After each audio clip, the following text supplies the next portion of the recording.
In June 1944, the Imperial Japanese Navy committed its remaining carrier strength to a decisive engagement west of the Marianas. What followed was not a duel of equals but the collision of two philosophies, one built on elegance and individual mastery, the other on coordinated systems and industrial depth. Within 48 hours, Japanese carrier aviation would cease to exist as an effective force, not because its aircraft were inferior in isolation, but because the sky itself had been re-engineered around them. June 19, 1944, Philippine Sea, or 58 hours. Local, the ocean is hammered pewter under a colorless dawn. Task Force 58 moves in formation. 15 carriers, 7 battleships, 21 cruisers, 69 destroyers. A city of steel breathing in unison across 60 miles of open water. The air smells of fuel vapor and salt. On the island of USS Enterprise, a radar operator leans into the greenish glow of his scope, pupils wide, head set tight against his skull. A bloom. Not one contact. Dozens. They appear at 180 miles, clustering like cells under a microscope, multiplying as the antenna completes its rotation. The operator's hand moves without hesitation to the intercom switch. His voice is clipped, institutional, empty of drama. CIC, this is plot, Raid 1, bearing 310, range 180, Angels estimated 25. Numerous bogies. In the Combat Information Center, 3 decks below the flight deck, controllers lean over plotting tables lit by red bulbs that preserve night vision even in morning. Grease pencils sketch arcs and vectors. A lieutenant commander in sweat-stained khakis lifts the TBS transmitter and begins issuing assignments in a voice trained to stay flat under pressure. All Hellcat divisions, this is base. Raid 1 inbound, Vector 310, Angels 25. Commit cap stations 2 and 3. Acknowledge. On the flight deck of USS Lexington, a chief petty officer walks the arresting cables in oiled boots, checking tension with gloved hands that have done this 1,000 times. The deck is slick with avgas condensation, and the morning dew that never quite evaporates in tropical heat. Hellcats sit chalked and chained, their broad wings folded upward like the shoulders of sleeping giants. Their paint is faded navy blue-gray, scuffed by salt and handling. They look heavy, inelegant, built by a country that measures success in tons produced per month, not in the poetry of aerodynamic purity. A young pilot, 22, maybe 23, climbs into the cockpit of his F6F3. His name is unimportant. There are 400 more like him across the task force. He tightens his harness until the lap belt presses against his hip bones. Through the armored glass windscreen, thick as a man's thumb and tinted faintly green, he watches the horizon refract into bands of gray and pale gold. The canopy frame is heavy. The control stick is thick. The instrument panel is a grid of black-faced gauges surrounded by riveted steel plate. Everything about this aircraft says, survive. He does not yet know that before this day ends, he will fire all 2,400 rounds from his 6 Browning M2 machine guns. He does not yet know that the sky will become so crowded with falling aircraft that controllers will run out of tactical brevity codes. He does not yet know that his war, his generation's war, will be decided not by who turns tighter, but by who returns. Across the horizon, 180 miles to the west-northwest, the Japanese mobile fleet commits its strength. Vice Admiral Jisaburo Ozawa commands 5 fleet carriers and 4 light carriers. Their decks are crowded with aircraft whose silhouettes are famous. The Mitsubishi A6M0, slender and predatory. The Yokosuka D4Y Judy dive bomber, fast and fragile. The Nakajima B6N Jill torpedo bomber, sleek and doomed. The Zero's legend still hangs in the air like heat shimmer. It can outturn anything. It climbs like a kite. In the hands of a pre-war veteran, it is a scalpel. But the pre-war veterans are mostly gone now, dead over Rabaul, over the Solomons, over the Gilberts. The replacements climbing into cockpits this morning have logged fewer than 100 flight hours. Many have never landed on a moving carrier at night. Some have never fired their guns in anything but straight and level flight. They have been told the Americans are cautious, that their fighters are clumsy, That discipline and spirit will prevail as they did in 1942. They do not know that the sky they are about to enter has been remapped. That invisible lines now crisscross the air. Lines drawn by radar beams, radio discipline, layered combat air patrols stacked at 25,000, 15,000, and 10,000 feet. They do not know that American doctrine has evolved past the dogfight into something colder.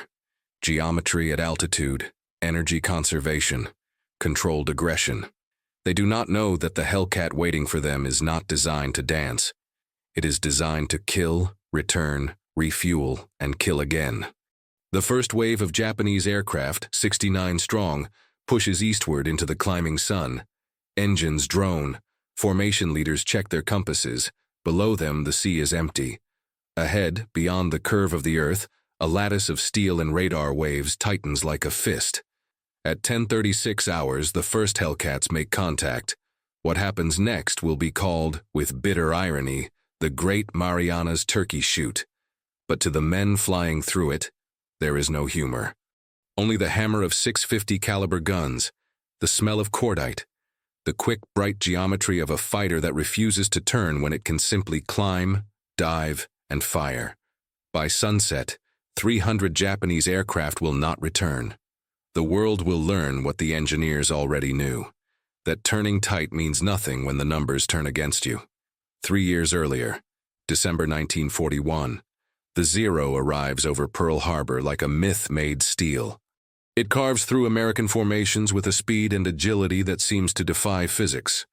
Pilots who survive report an aircraft that can turn inside anything the United States Navy flies, that climbs like it weighs nothing, that handles like a racing yacht while American fighters lumber like freight trains.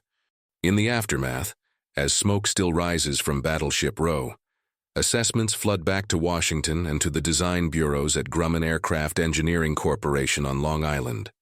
The reports are consistent and troubling. The A6M-0 is superior in maneuverability to every carrier fighter in the American inventory. The F-4F Wildcat, stubby, rugged, brave, can survive an encounter with a Zero if the pilot is skilled and lucky. It cannot reliably win one. Grumman's response is not to chase elegance. It is to build a system. The F-6F Hellcat emerges from this calculus in 1942. It is not graceful. Its fuselage is thick to accommodate armor plate behind the pilot's seat and beneath the engine. Its canopy glass is laminated and bullet-resistant, adding weight. Its fuel tanks are self-sealing, wrapped in layers of rubber that swell and close when punctured. The Pratt & Whitney R2800 double wasp engine, 18 cylinders, 2,000 horsepower, is a monument to American industrial overkill. 6 Browning M2 50 caliber machine guns are embedded in the wings, 3 per side, fed by ammunition boxes holding 400 rounds each. Total throw weight, 2,400 rounds. Time on target, more than 30 seconds of sustained fire. The Hellcat is heavier than the Zero by nearly 2 tons. It does not turn as tightly, but it climbs almost as well, dives better, and at altitude, where the thin air starves carburetors and lightness becomes a liability, it is faster, and it brings its pilot home.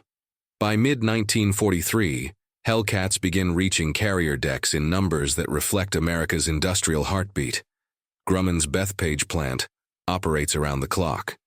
Rosie the riveters work in shifts. Components arrive by rail from subcontractors in 42 states.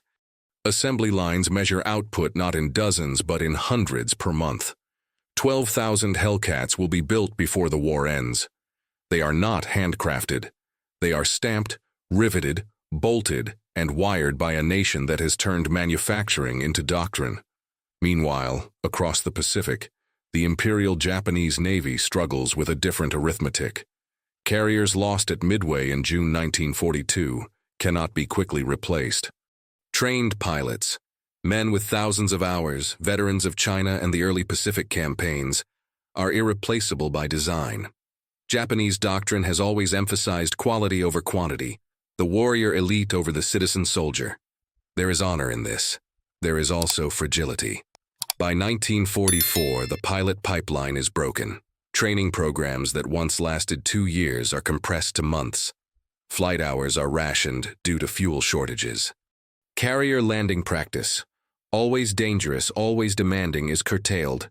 Green pilots arrive at fleet carriers having barely mastered straight and level flight, let alone the violent choreography of a coordinated strike or the improvisation required in a dogfight at the edge of a stall.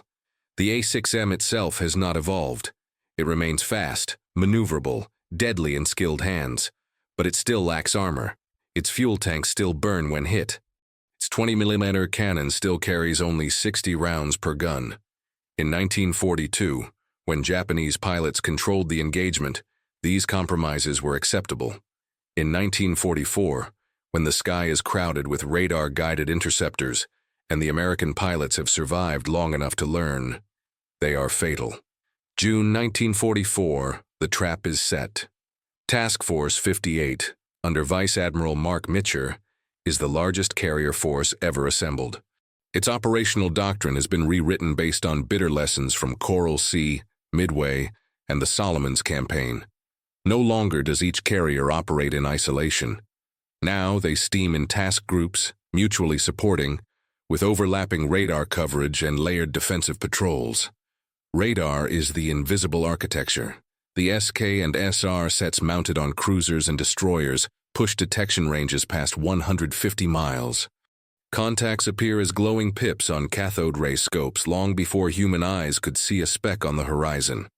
These contacts are relayed to combat information centers, darkened rooms lined with plotting tables, where officers in sound-powered headsets translate radar data into vectors, altitudes, and intercept solutions. Fighter direction officers, FDOs, become the new maestros of aerial combat. They do not fly, they guide. Calm voice over the radio. Linebacker 2-3, Vector 320, Angels 1-5, bogies inbound your position, 15 miles. Hellcat divisions respond with brevity codes, acknowledge, turn, climb. The individual dogfight gives way to managed battle space. Combat air patrol is no longer a single layer of fighters circling overhead. It is stratified, high cap at 25,000 feet, ready to dive on incoming raids. Medium cap at 15,000, positioned to intercept penetrators. Low cap at 10,000, last line before the fleet. Fresh divisions rotate in as others land to refuel. The sky is never empty. American pilots, too, have evolved. They are trained in the thatch weave, a mutual support tactic where pairs of fighters scissor back and forth, covering each other's tails. They are taught energy management. Speed is life, altitude is insurance. They are drilled in gunnery until deflection shooting becomes reflex. They do not seek honor in single combat. They seek kills and survival, in that order. And they trust their aircraft. The Hellcat will take punishment and keep flying. It will absorb 20mm shells that would disintegrate a Zero. Its R2800 engine will run on 5 cylinders if it must. Its thick wings will hold together in dives that would rip fabric-skinned control surfaces from Japanese airframes. Pilots know this. It changes how they fight. By mid-June, American intelligence knows the Japanese fleet is sortying. Submarines shadow the mobile fleet as it transits from the Philippines toward the Marianas. Admiral Ozawa believes he holds an advantage. His aircraft, flying from carriers, have longer range than American planes and can strike first while remaining out of enemy reach. He does not know that Mitcher is willing to accept the first blow in exchange for a defensive battle. A battle fought over his own radar net, his own fleet, with his own due aid and recovery apparatus just below. It is a trap built of mathematics. The Japanese will come. The radar will see them. The FDOs will vector the Hellcats, and the Hellcats will do what they were built to do. On the evening of June 18th, as the sun sets over Task Force 58, flight deck crews secure aircraft and check arresting gear. Pilots attend final briefings in ready rooms lit by red lamps. Somewhere to the west, beyond the horizon, the Japanese mobile fleet steams east. Tomorrow the sky will fill with aircraft, and only one side has built a system capable of controlling it. June 19th, 1944, 1,000 hours. The lattice engages. The Japanese first wave, Raid 1, 69 aircraft, flies into a sky that has already mapped their existence. They do not see the radar beams sweeping across them. They do not hear the radio chatter as fighter direction officers assign intercept vectors to Hellcat divisions, stacked in altitude bands like floors in an invisible building. At 10:36 hours, the killing begins. Visual contact. A wall of humid cloud at 15,000 feet. Sunlight slants through gaps, illuminating scattered formations of Zeros, Judies, and Jills. They fly in loose V-shapes, textbook pre-war doctrine, relying on mutual observation and hand signals. Contradiction. These are the heirs to the legends of 1942. The Zero can outturn anything. Fact. The first Hellcats arrive from above and behind, vectored by radar to an intercept geometry the Japanese cannot see. Altitude advantage converts to speed.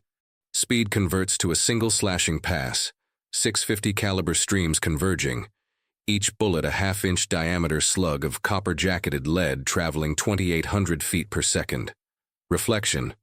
Grace is irrelevant if you never see the shot coming. A Judy dive bomber disintegrates. Its wing folds upward, shears off, and the fuselage tumbles like a broken toy. A Zero breaks hard left, its famous turn, but the Hellcat does not follow.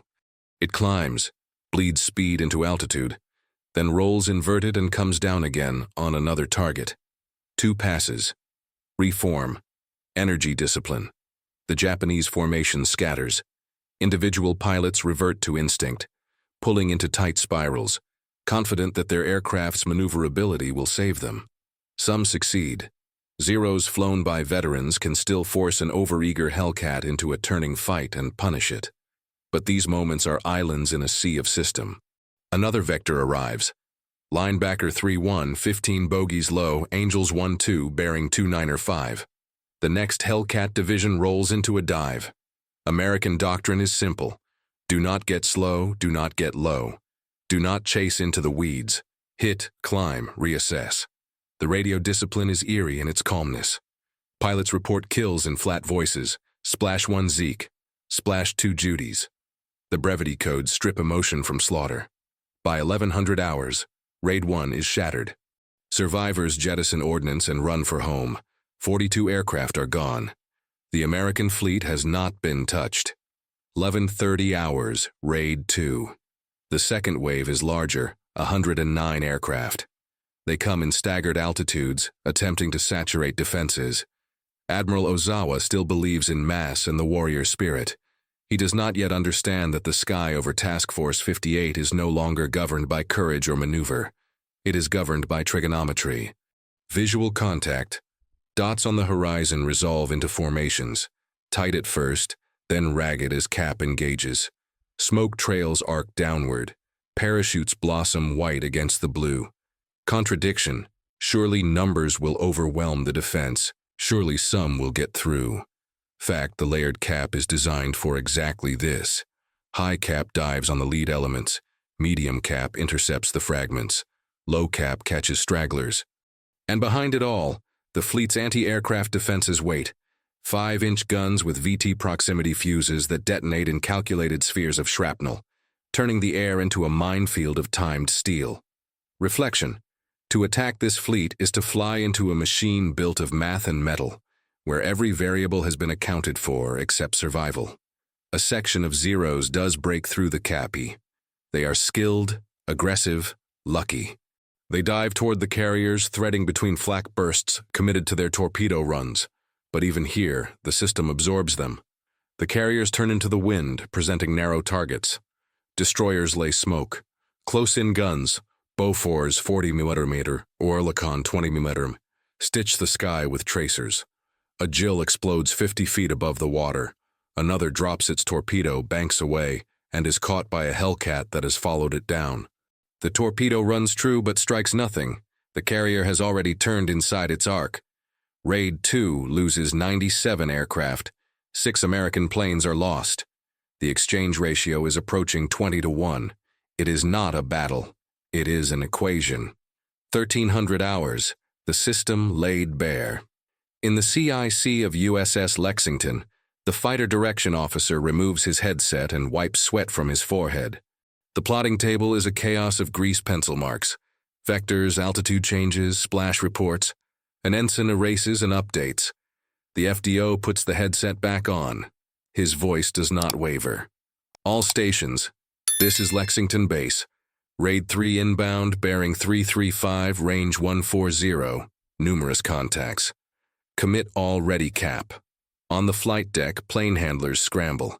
Hellcats that landed 20 minutes ago are already refueled, rearmed, respotted for launch. The tempo is industrial. Ordnance men load ammunition belts with the speed of assembly line workers. Fueling crews drag hoses across non-skid decking. A landing signal officer stands at the aft end, paddles ready, watching the sky for returning fighters whose fuel gauges read empty. This is the invisible strength the Japanese cannot match. Not just the aircraft, not just the pilots. The entire organism, spare parts in the thousands, avgas in endless bladders, trained deck crews who can turn a fighter around in 15 minutes, rescue destroyers positioned to pluck ditched pilots from the sea, a logistics chain stretching back to Pearl Harbor, to San Diego, to the factories in Bethpage and Farmingdale, where another Hellcat rolls off the line every hour. Visual contact. A Hellcat lands hard, one tire blown, tailhook grabbing the number 3 wire. It slews to a stop. Deck crew swarm it. The pilot climbs out, helmet under his arm, face gray with fatigue. He does not smile. He walks to the island, debriefs in 3 sentences, drinks lukewarm coffee, and returns to the ready room. 40 minutes later, he is airborne again. Contradiction. War is supposed to be chaos. This looks like routine. Fact, routine is the weapon. The ability to sustain high-tempo operations, to absorb losses and continue, to turn combat into a process. This is what the Hellcat and Task Force 58 represent. Not brilliance, competence at scale. Reflection. They came to fight warriors. They met a factory. 1,500 hours. The legend confronts the ledger.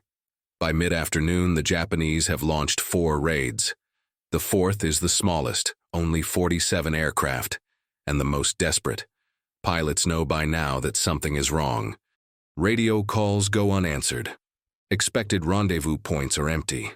The sky that was supposed to be contested is dominated by American fighters that appear from nowhere, strike, and vanish upward. A Zero pilot, 20 years old, 70 flight hours, trained in 6 months, sees a Hellcat at his 11 o'clock slightly low. He pulls into a climbing left turn, confident. The Zero responds beautifully. The world rotates around his canopy. He is inside the enemy's turn radius. He has won. But the Hellcat does not turn. It pulls vertical, trading speed for altitude, then rolls inverted at the apex and dives away, building energy. The Zero cannot follow. Its engine gasps in the thin air. By the time the Japanese pilot levels out, the Hellcat is already repositioning 2,000 feet above him. The second pass is terminal. Visual contact. Tracers, white, then red, converge. The Zero's fuel tank ignites. The pilot does not bail out. Contradiction. He flew perfectly. He did everything right. Fact. He fought a 1942 war in a 1944 sky. The Hellcat did not need to outturn him. It only needed to out-energy him, outgun him, and return for another attempt. Reflection. Wars are won not by the best weapon, but by the weapon that remains after all others are gone. By 1800 hours on June 19th, the count is grim and irrefutable. The Japanese mobile fleet has lost more than 300 aircraft. Some sources say 330, some say 375. The chaos makes precision impossible. American losses: 23 aircraft in combat, 6 operationally. 2 Japanese carriers, Shokaku and Taiho, are already sinking, struck not by aircraft but by American submarines that slipped through the screen. But it is the air battle that breaks the back of Japanese carrier aviation. Pilots are dead. Aircraft are gone. The carriers that remain are museums without exhibits. The Hellcat has revealed itself not as a better dogfighter, but as the centerpiece of a system that makes dogfighting obsolete. The lines on the radar screen have become lines of fire, and every line points one way. June 19, 1944, evening. the fleet that no longer flies. As the sun descends toward the western horizon, the Japanese mobile fleet steams in disarray. Admiral Ozawa sits in the flag bridge of carrier Zuikaku, reading contact reports that arrive in fragments, each more catastrophic than the last. Aircraft that departed in formations of 60 return in pairs, in singles, or not at all. Flight decks wait empty. Ready rooms are silent. The numbers arrive slowly, filtered through wishful estimates and communication failures. Ozawa believes he has inflicted damage. His pilots report hits, explosions, American carriers burning. They are mistaken. Adrenaline, hope, and desperation have painted phantom victories onto memory. In truth, Task Force 58 has suffered minor damage to a battleship from a single bomb. That is all. Meanwhile, 300 miles to the east, the American fleet counts its own ledger with mechanical precision. Intelligence officers compile loss reports from each carrier. The tally is clinical. 23 Hellcats and other aircraft lost in combat, 16 pilots recovered, 7 missing. The fleet has suffered fewer losses in one day than some pre-war peacetime training exercises. But the true collapse is not numerical. It is structural. The Imperial Japanese Navy has spent 3 years since Midway trying to rebuild its carrier air groups. Every pilot lost over Guadalcanal, over Rabaul, over Truk was a man who required 2 years to train and could never be replaced in less than 6 months. By June 1944, the pipeline has been compressed to desperation. New pilots arrive with minimal hours, no carrier landing practice, no combat experience. They are brave. They are doomed. On the evening of the 19th, the surviving aircraft return to their carriers in the failing light. Deck crews count them in. Maintenance officers inspect damage. The losses are absolute. Entire squadrons erased, air group commanders dead, veteran section leaders gone. What remains is a cadre so thin it cannot function as a coherent fighting force. Worse still, the 2 newest and most modern carriers, Taiho and Shokaku, are already beneath the waves. Taiho, flagship of the fleet, was struck by a single torpedo from USS Albacore early in the day. Damage control seemed successful, but Avgas fumes accumulated in unventilated spaces, and hours later a catastrophic explosion tore the ship apart. Shokaku, veteran of Pearl Harbor and Coral Sea, took 3 torpedoes from USS Kavala and sank in the afternoon. Carrier Hio will follow on the 20th, victim of aircraft torpedoes during the American counterstrike. The mobile fleet still has 6 carriers afloat, but they are ghosts. Their decks are empty. Their hangars hold wreckage. The air groups that gave them meaning are gone. June 20th, 1944, the counterstrike. Admiral Mitcher does not wait. On the morning of June 20th, search planes locate the retreating Japanese fleet. The range is extreme, 300 miles at the edge of operational radius for American aircraft. A strike at this distance means launching late in the afternoon, fighting at dusk, and returning in full darkness over an ocean with no landmarks and few navigation aids. Mitcher makes the decision in seconds. Launch them.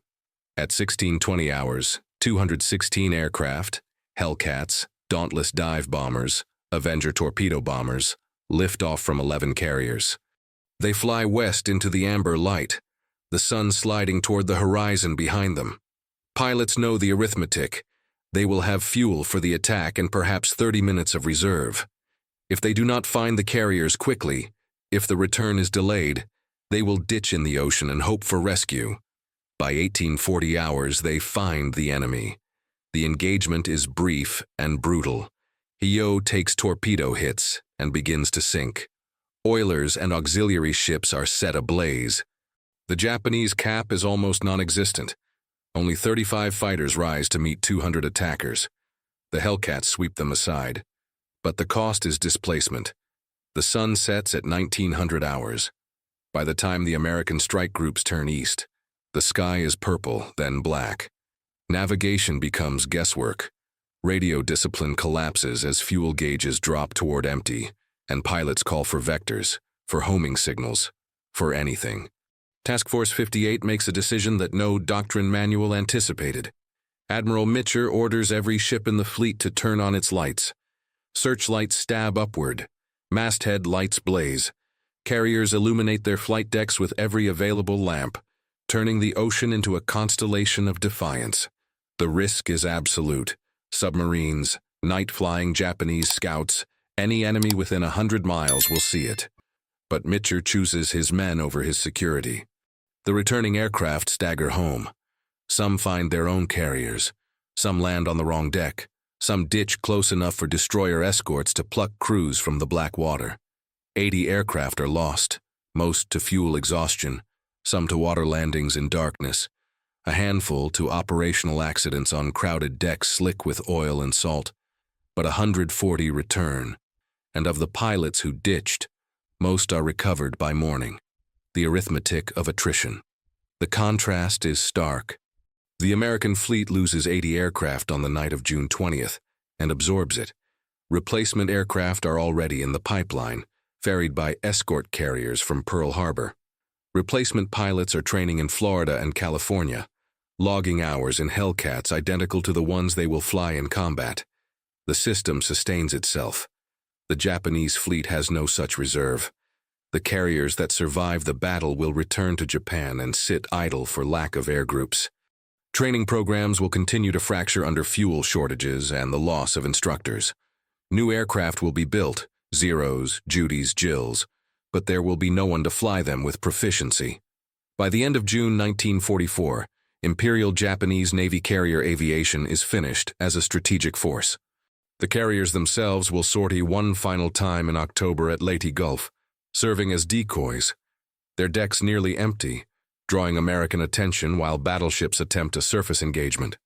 It is a tactic of desperation, using symbols of air power as bait because the air power itself no longer exists. The Hellcat, by contrast, will continue its work. From June through August, Hellcat squadrons will fly from Task Force 58 as it supports the invasion of the Marianas, the liberation of Guam, the strikes on the Philippines. The exchange ratio will remain brutal. 19 Japanese aircraft destroyed for every Hellcat lost in combat, a figure that remains controversial in its accounting, but undeniable in its trend. This is not the story of one airplane being better than another. It is the story of one system overwhelming another through sheer sustainment, through the ability to build faster, train adequately, lose heavily, and continue without pause. Meanwhile, across the Pacific, in Washington, intelligence analysts compile reports from the Philippine Sea engagement. The conclusions are clinical and devastating to Japanese strategic hopes. The Imperial Navy's carrier force has been neutralized. Air superiority over the Western Pacific now belongs to the United States. The path to the Philippines, to Okinawa, to the Japanese home islands is open. In Tokyo, the news is filtered, softened, reframed.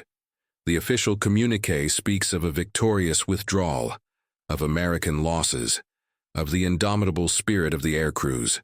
But in the halls of the Naval General Staff, officers who understand aviation read between the lines. They know what has been lost. They know it cannot be rebuilt in time. And on the decks of Task Force 58, maintenance crews work through the night. Hellcats are refueled, rearmed, inspected. Torn fabric on control surfaces is patched. Bullet holes are riveted over. Engines that ran rough are pulled and replaced. By dawn on June 21st, the fleet is ready to launch again. One side has suffered a catastrophe and cannot recover. The other has suffered losses and has already absorbed them. The war will continue for another 14 months, but the outcome in the air over the Pacific is no longer in question. The lines have been drawn, and they all point forward. The myth and the machine. There is a romance to the idea of the duel. The ace and his opponent alone in the sky, locked in a contest of skill and nerve. The Zero embodied this romance. It was light where others were heavy, graceful where others were crude. In the hands of a master, it could carve the sky into geometry that seemed to mock physics itself. It was an aircraft built for warriors. The Hellcat was built for a war. The difference is not aesthetic. It is philosophical. The Zero assumed that quality would prevail over quantity. that individual excellence could overcome systemic advantage, that the spirit of the warrior would triumph over the arithmetic of the accountant. For 2 years, this assumption held. Then the arithmetic arrived. The lesson of the Philippine Sea is not that the Hellcat was a better aircraft than the Zero in a vacuum. In certain conditions, low altitude, low speed, a turning fight between equally skilled pilots, the Zero could still win. The lesson is that wars are not fought in vacuums. They are fought in systems: logistics, training, intelligence, coordination, sustainment, and the cold calculus of replacement rates. The Hellcat was designed to live within this system. Its armor allowed pilots to survive mistakes and return with experience. Its fuel capacity and engine reliability meant it could patrol for hours, far from its carrier, and still come home. Its rugged construction meant that battle damage rarely grounded it permanently.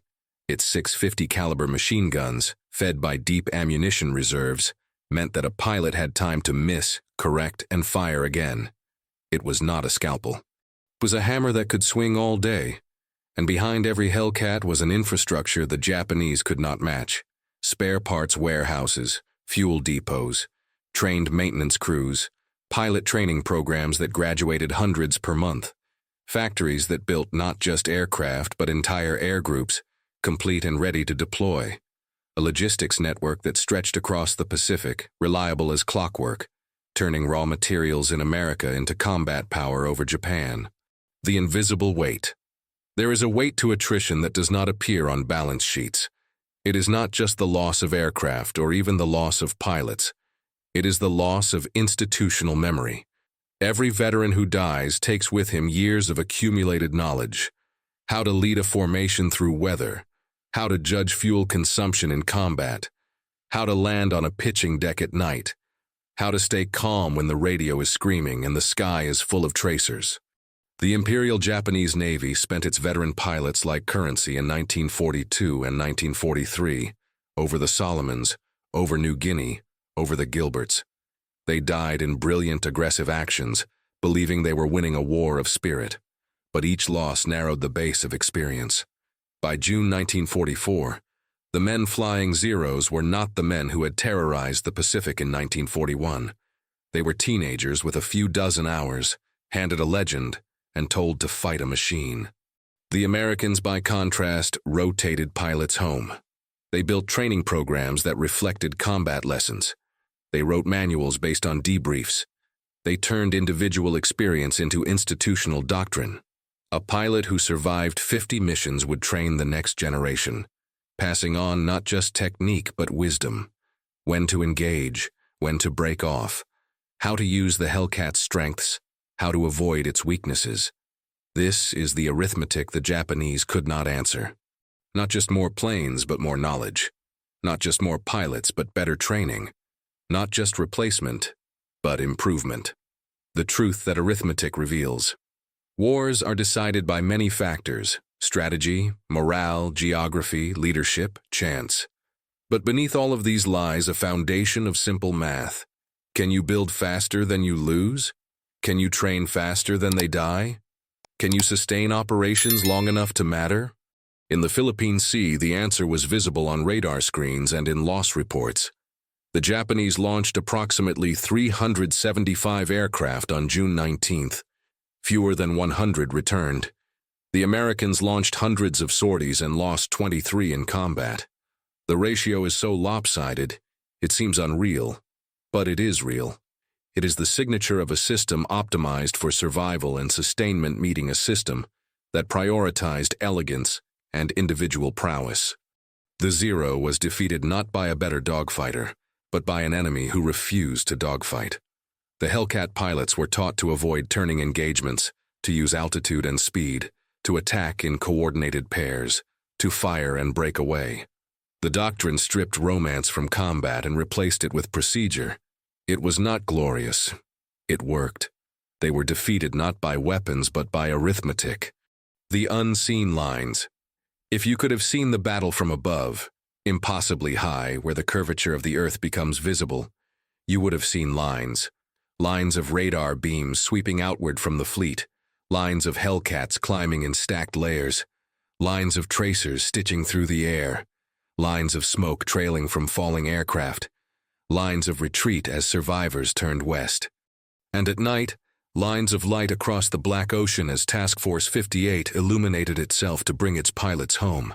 These lines were not drawn by chance.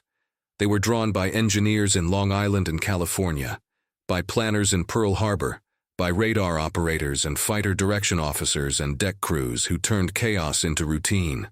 The Hellcat was one component of these lines, critical, but not sufficient.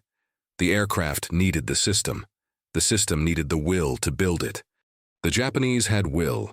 They had courage. They had tradition and skill and an aircraft that, in isolation, was a masterpiece. What they did not have was the industrial base to replace losses, the training infrastructure to rebuild expertise, the logistics network to sustain operations, or the doctrine to adapt when elegance met annihilation. The final count. By the end of the war, Hellcats will have destroyed more enemy aircraft than any other Allied fighter. Some estimates exceed 5,000 kills. The theater-wide exchange ratio will be calculated at approximately 19-1.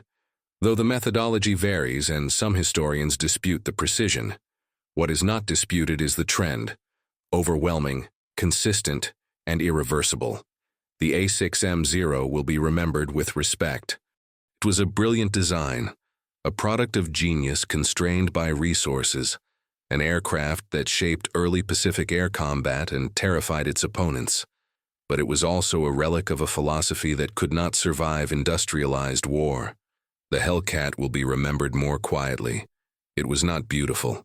It was not the fastest or the most maneuverable, but it was there, day after day, mission after mission, absorbing punishment, delivering firepower, returning home, and launching again. It was the weapon a democracy builds when it decides to win: practical, survivable, scalable, and relentless. The moment the future became inevitable. There is a moment in every war when the outcome becomes clear to those who can read the data, even if the fighting continues. For carrier aviation in the Pacific, that moment is June 19, 1944. After the Marianas turkey shoot, the question is no longer whether Japan will lose air superiority, but only how long the remaining battles will take. The Japanese carriers will never again launch a major strike. The air groups are gone, the training pipeline is broken, the fuel is running out. In October at Leyte Gulf, they will sail as decoys, empty shells meant to draw attention while battleships make a final surface attempt. It is a tactic born of desperation, not strength. The Hellcat, meanwhile, will press forward. From the Marianas to the Philippines to Iwo Jima to Okinawa, it will fly top cover, strike escort, cap, and ground attack. It will remain in production until the war ends. And when peace comes, the factories will simply stop. No need to taper, no need to wind down, because the system was never strained. The truth arrived over the Philippine Sea on a June morning in 1944, carried on radar beams and tracer rounds, and the wreckage of 300 aircraft. It was a truth built of numbers, sustained by logistics, and executed by men who had learned that survival and victory are closer cousins than glory and defeat. The most unbreakable walls are not made of steel, but of belief. And on June 19, 1944, one belief system met another, and only one had built the arithmetic to support it. A deck in morning light. The war will continue for 14 more months after the Philippine Sea. There will be more battles, more losses, more names added to the ledger. But on a morning in late June 1944, as Task Force 58 steams toward the Marianas to support the invasion, a different kind of accounting takes place.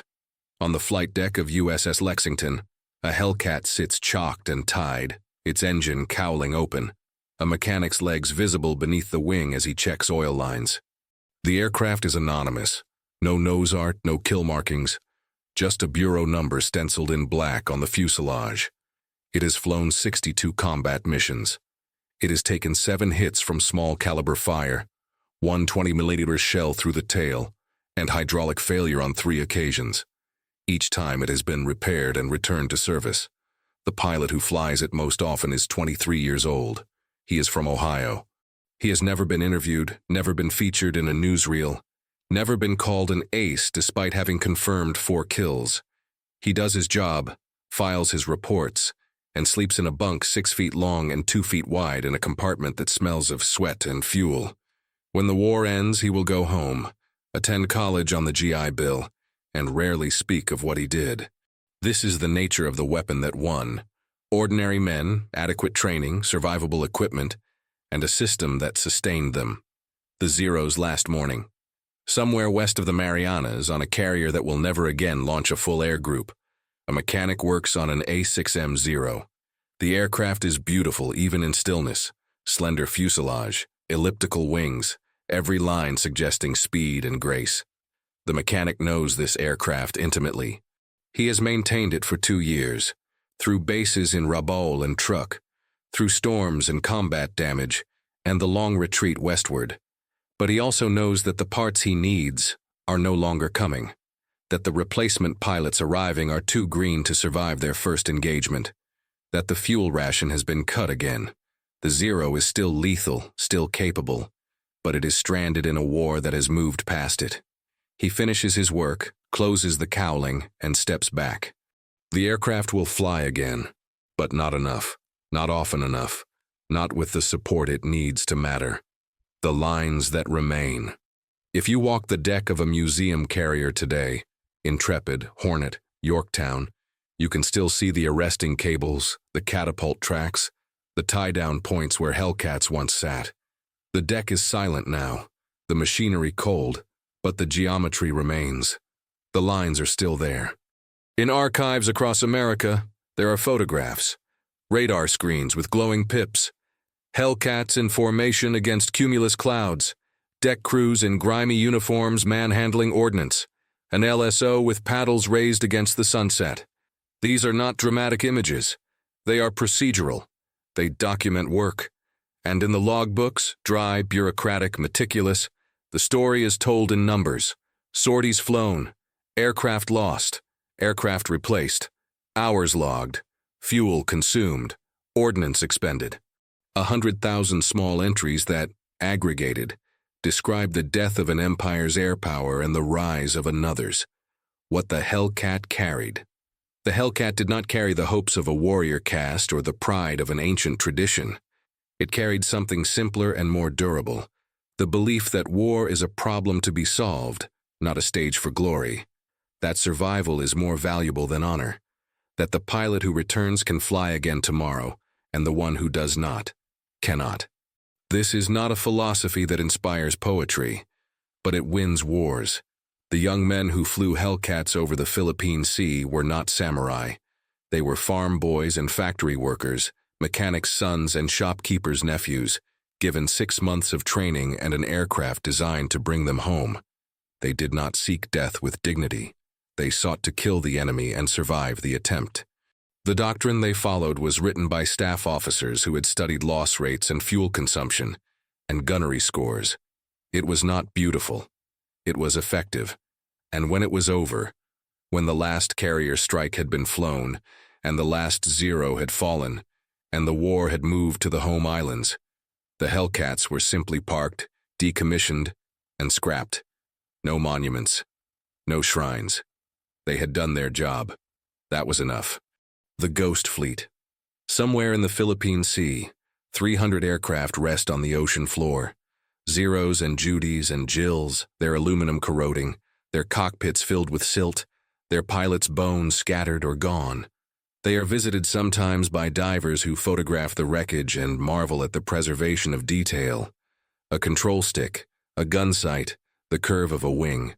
These aircraft were flown by men who believed they were defending their nation, who trusted their training, who climbed into cockpits on the morning of June 19th expecting to fight and return. They were not cowards.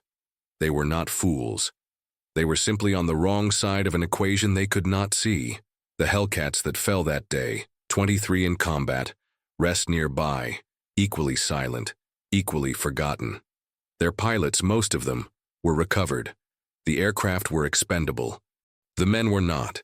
This inversion, machines as disposable, men as irreplaceable, is the quiet revolution that the Hellcat represents. Not a better plane, but a better system.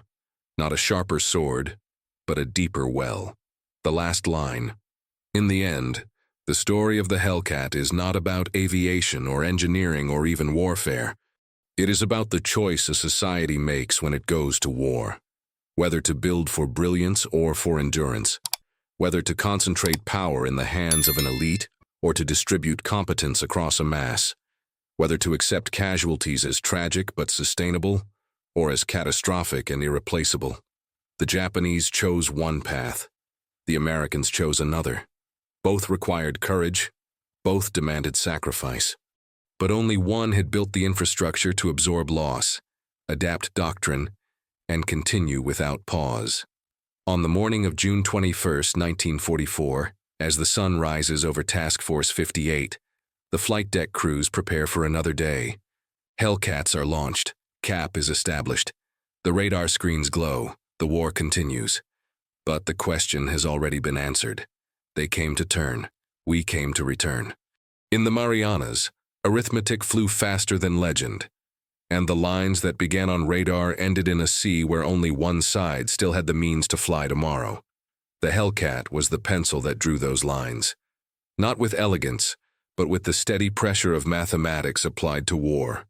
And when the last line was drawn, the sky belonged to the side that had learned to count before it learned to dream.